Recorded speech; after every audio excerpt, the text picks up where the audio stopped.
I want to send it out now to our resident strawberry connoisseur. Sometimes he does a little bit of weather. This is Steve Jerby. Hey, Steve, take it away. Now, I'm going into the strawberry business full time. I'm learning all about it. It's all about this red fruit, and that's what the festival's centered around, obviously. But how do they grow this stuff? I've always driven by these. This is Sue Harrell, by the way. She does marketing for the Strawberry Growers Association. And you've been married to a fourth-generation grower for 40 years, so you know your way around a strawberry field. Yes, sir. Right. And when I drive by and see all these lumps of black, which is basically plastic, I was fascinated that these tractors lay the track down and then another tractor comes along and lays the actual plastic covering.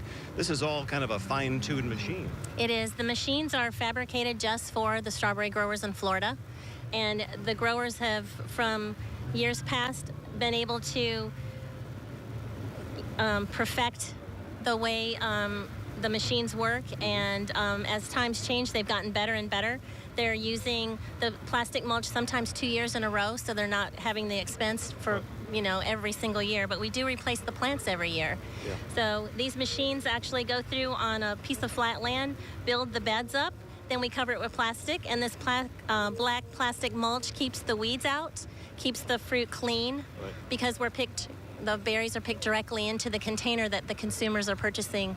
That's a good one. People, they wash their fruit off, but you want to try to keep it as clean as possible, keep the critters off. The sand. Right, on the sand. And then also watering, the irrigation, which you can see right here, Mo, look at this. This is where the irrigation is for. It actually runs the length of this black pile here. We actually water and feed the plants through the drip tubing underneath. And you also have like the sprinklers sitting up, but that's, when we come out and do stories where the potential freeze is going to, that'll freeze the plant, but that's where the water would come from for that. Yes, that's the only time we actually turn that on. Right. It is fascinating how this works, and acres of this stuff.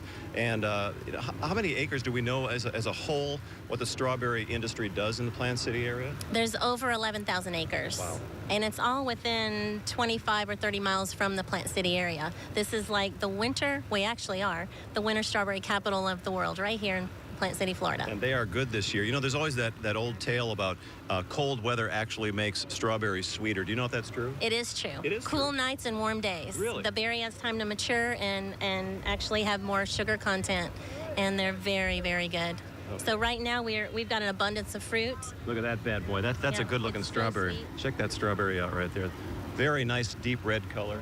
Our varieties, we've actually bred some great varieties now. We're focusing more on flavor than we are transportation wise. We want a berry that travels well and makes it to the marketplace in the Northeast markets, but we also want flavor. Consumers want a strawberry that tastes like a strawberry, right, and we're on the right track right now. They smell like strawberries and they're delicious. Excellent.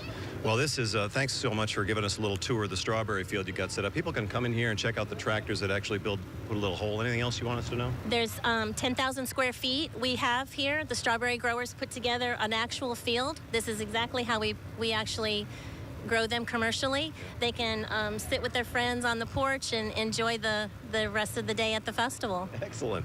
Well, thanks for a little tour. I feel like a farmer now. Also, look to the north. You can see the clouds. This is the north direction. That's where the cold front's coming through. Talk about doing the weather from the weather. That's what we're doing here today. So the cold front is moving in. So for those of us who are thinking it's kind of warm out here, and it has been kind of warm out here, we're definitely going to cool down here.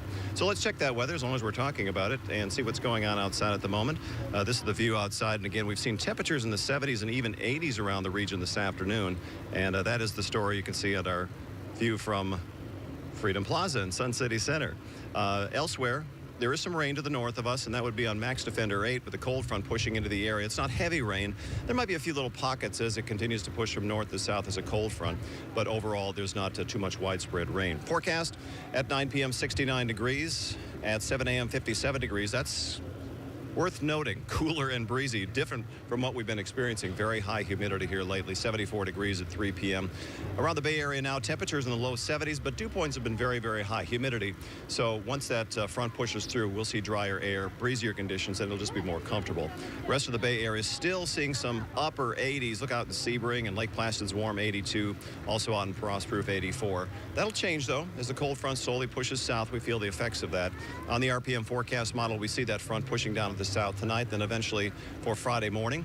Breezy conditions, fog issues will go away. We've seen a lot of fog here the past couple of mornings, and by Friday afternoon, breezy conditions, more sunshine, a different feeling day from today with warmth and humidity. So let's get to the 8-day forecast and look at that high for tomorrow at 74 degrees. Call it breezy, no rain. Gorgeous weekend, Saturday, Sunday, mid and upper 70s. This is day 1 of the Florida Strawberry Festival, but we know for sure that it's going to be great weather for the weekend, and we've got 10 days to go if you want to come out and sample some of the strawberries. All the great food. They even have 4-H activities. We're going to be looking at chickens later. We got a lot going on. I love fairs. Love being out in the fields. Feels very normal, natural. You love bringing stuff back to your friends and coworkers, too. Exactly. Don't forget. Yeah. Now we've eaten it all. It's all gone. For a second, I thought you were going to pretend like you can't hear us, and I was going to say, what? He's used that before. He has. Thank you, Steve.